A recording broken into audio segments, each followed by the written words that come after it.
What's up there, YouTube friends? It's Grumpy Gamer Dad here. And, a few months ago, Darkside Trader 13 and I got together and we did a video on how to display your pins in the park.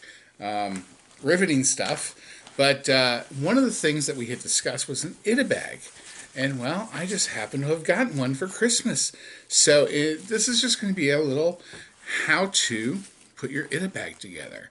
It's a simple backpack with a clear plastic paneling. That's it. The inside is regular standard backpack.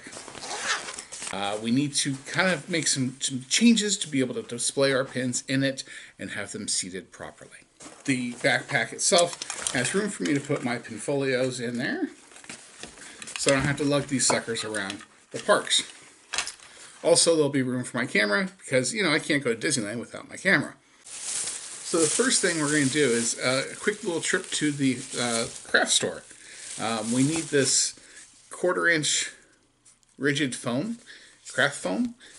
You can buy it. It's $1.10 is what I paid for it last night, American. It's pretty good stuff. You've seen it in my pin videos. Use it as my display board. When I do my videos, you can see, ooh.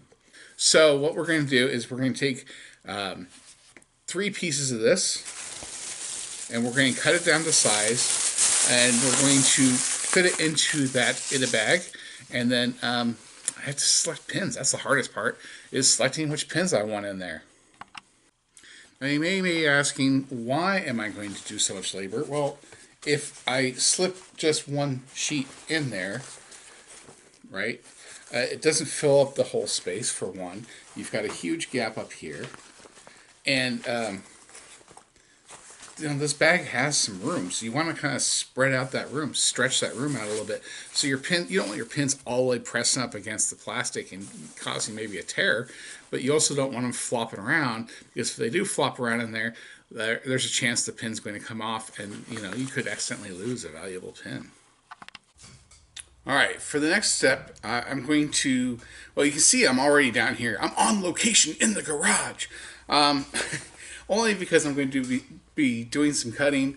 I'm also going to need a roll of this super handy dandy duct tape. Alright, so for those of you that are having, making the nightmare flashbacks, all I've done is taken and used the duct tape to tape the 2 pieces together.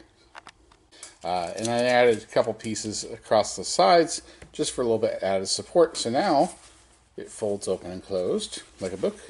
This is going to be our front face. Unfortunately, there's nothing I can do about that seam, but now it's in. The back piece is in too.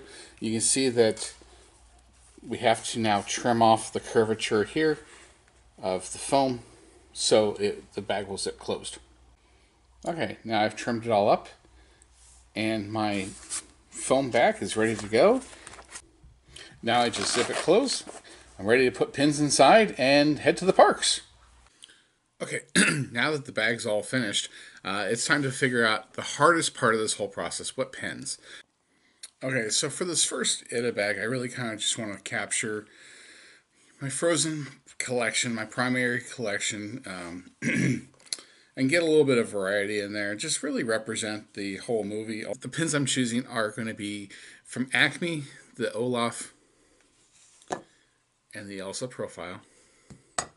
Love that pin. As far as Disney Parks pins, we're going to go with the Anna building Olaf with Elsa, the Disneyland Paris Elsa, and let's see, another Disneyland, I think that's just regular Disney Elsa, and then that Disneyland Paris Anna Elsa. And then from the Disney Store, we're going to go with these 2, the Animator series Anna Elsa as children. Finally, fantasy pins, I'm going to go with this Elsa here, because I just dig that one, and this Anna Elsa one here. Okay, now that I've finished it and zipped it all up, you can see some of the pins that I chose.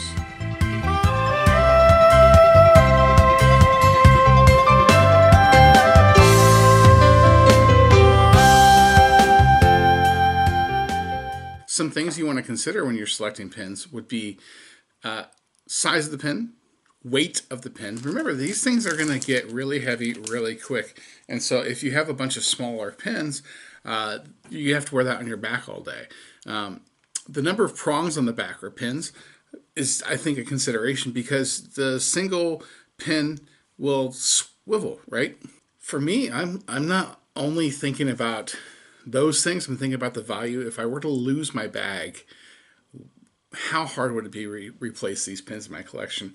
That's the worst case scenario, obviously, but you have to think about that too. You don't want to put like your entire profile collection of, WDI heroes or heroines in a bag, and then you left it on Small World, and you're out like $600 worth of pins. Something to consider. So I hope you enjoyed this video. Give me a chance to put together my ITA bag with allowing you the opportunity to come with me. Like, subscribe, follow me on Instagram at GrumpyGamerDad. And until next time, this is Grumpy Gamer Dad saying, stick around for more Disney pins.